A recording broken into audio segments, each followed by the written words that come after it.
I'm really upset right now about the weight loss drugs because I feel like we are so far off the track. Now, I know for people like who have pre-diabetes, like it definitely is a lifesaver, but we're missing the deeper meaning here. And now you are being told you need to be a certain weight to be lovable and all. I mean, there's so much there. Oh. So when I look at what you said through the lens of my work with the patriarch, it's like, yeah, when you show a woman how to lose her own weight and fall in love with her own body, she becomes hard to market to. So with you, like the way you're saying, if you feel your true sensuality just by being turned on by your own senses, now you can't be marketed to. That's incredible.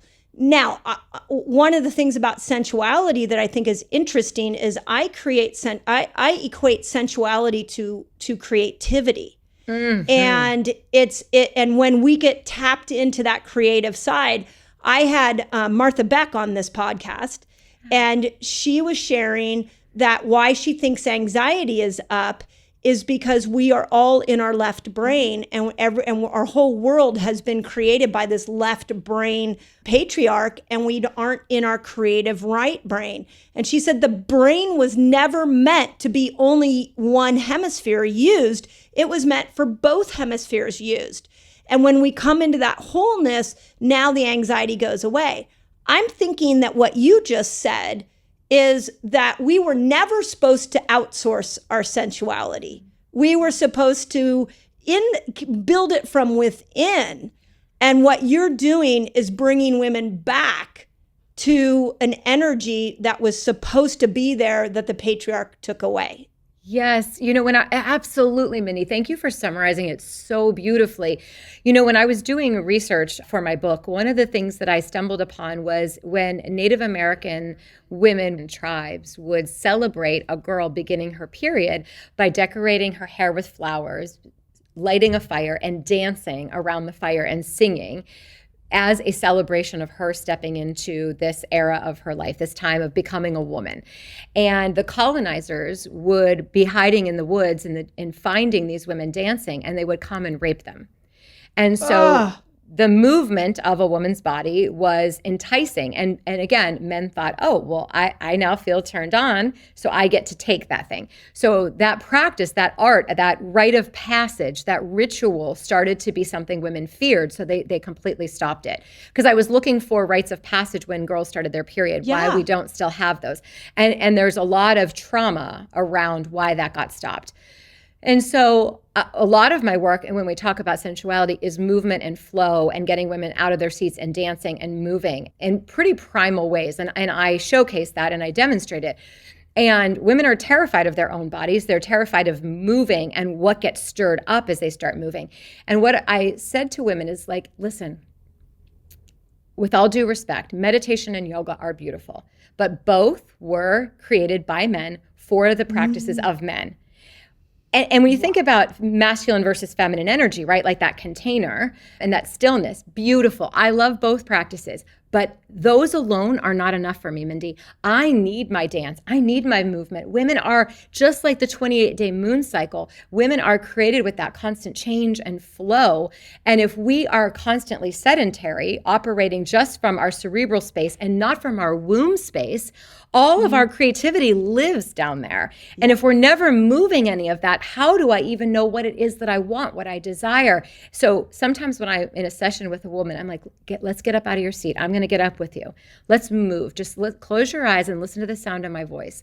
And I just have her start doing some hip circles and moving. You can't believe almost immediately the answer she was looking for comes. The tears start streaming because they're sourcing from a place that they have been cut off from, a place between their hips that they've told, don't go there, don't source there. I mean, even when you think about, this would be another episode, we could do like so many different episodes, but even when you think about how we have prophetized birth in this country. Oh yeah. Right? Which is like the most amazing. I've never felt, I have never felt more like a woman than when I delivered my babies. And real quickly, I will tell you that my second child, my son, was born at home. And one of the greatest moments of my life was when he came out naturally and I locked eyes with my daughter, who was in diapers and 2.5 years old. And she looked at me like, your body can do that? Well, it was one of the most beautiful feminine moments where an older woman and a younger child, like to be like this. And I always tell people that I feel like what I looked at her and said is, this is feminine power. Don't forget it. Mindy. Oh, my skin hurts. My skin hurts. The chills. Yes, it's so resonant. Like something ancient inside of me just got activated. It's so powerful. I mean, if people could really pause for just a moment and hear, you know, and again, I've had women say to me when I've talked about this on one of my podcast episodes, well, I feel like you're shaming women who had C-sections or epidurals. I said, no, I'm sharing my story. If me sharing my story or my 10 years of teaching natural childbirth somehow feels like shame to you, you've misunderstood. I'm sharing a different narrative. Just because you and I are sharing different narratives, it doesn't mean that the other one has to be wrong. It just means here's a different way to consider being a woman. Yeah. Here's a different way to access your power. And so I think that when we start patriarchalizing, prophetizing, lay on your back, we're going to numb you up, you don't know how to do this, we're going to make it happen for you, and then all the repercussions. Oh, yeah, God forbid. You should feel any pain. Yeah. Wow. So, you know, I think that area of a woman's body in general, we've been so disconnected from it that women are afraid to connect to it. And when they do, and they realize, oh my gosh, there was actually never anything to be afraid of. As a matter of fact, so many of the answers of my life live there. Wow. Do you know, one of my sweet friends is Leanne Rimes, and the singer. She's such a beautiful soul. And do you know that she taught me that the vocal cords and the cervix were same tissue, and they separate at birth? And when she first said that to me, I literally went to YouTube to look up the vocal cords because I had never looked at the vocal cords before. And I was like, oh my God, so what does that mean when a woman's voice is silenced? How does that affect her cervical tissue? And when a woman has been raped, how does that affect her vocal tissue? If these are literally histologically the same tissue, that I can see why you're going in through the door of sensuality, because if we can wake that up, then we can wake the voice up. And I can see why the patriarch would want us to silence us sexually, because if you silence us sexually, you silence our our ability to speak for ourselves. I mean, it goes deep. It is so deep. And if you went on YouTube, you've seen the diagram of it. I show that when I start my masterminds. I show them the visual of that, and it looks like, you know, everything else. And so I explain to women, like, those got separated, but the vagus nerve is still connecting them. Connects them. Yes. And so often there are women, when they're really afraid to go the other route to begin the sensuality work, I have them begin here. Like, let me hear you. Follow me. We're going to do this together, right? And we get into that. I have them just start making really faint noises, and then we get louder, and then I help them move it more guttural.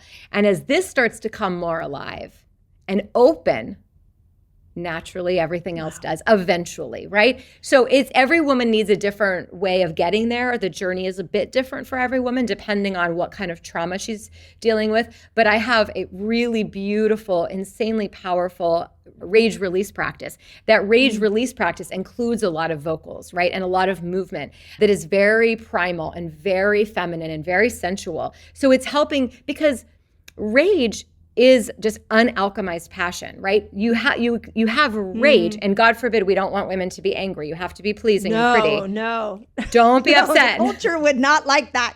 We're called a bitch if we are, just FYI. Oh yeah. But I teach them how to access their rage, because also accessing your rage and being able to usher yourself through that is the flip side of sensuality. It's the other side of passion. So there's just so much beautiful work to be experienced. You know what I want to say on that is the vagus nerve is the seat of the parasympathetic nervous system. And I look at that as I was hearing you speak, I was thinking, well, isn't that interesting? So when women aren't resting and they're not accessing their parasympathetic nervous system, they're also not activating their voice. They're not activating their cervical, their womb, let's just call it. So, and then in the opposite is probably true, where when you start to activate the cervical tissue through the work you're doing, and you activate your voice, you actually now are activating the parasympathetic nervous system. And when I think about like things like infertility, I mean, you have the background in birth, like infertility, what if that's just your inability to fully express yourself? And so it keeps you stuck in this sympathetic dominant state that is not leaning into the vagus nerve, that's not leaning into these tissues that are connected. Like we look at the body as parts, and we are so one whole being that needs to be addressed from so many areas. So that was just something I thought, I was like, well, that's interesting, because one of the things I'm trying to get women to do is courageously rest. It's time for us to honor rest. And if you honor rest, what I'm also hearing is you're honoring your vocal cords and you're honoring your creative womb energy. And you're telling your body it's safe, right? It's safe to rest. Yeah. That's such a beautiful thing. We could talk forever.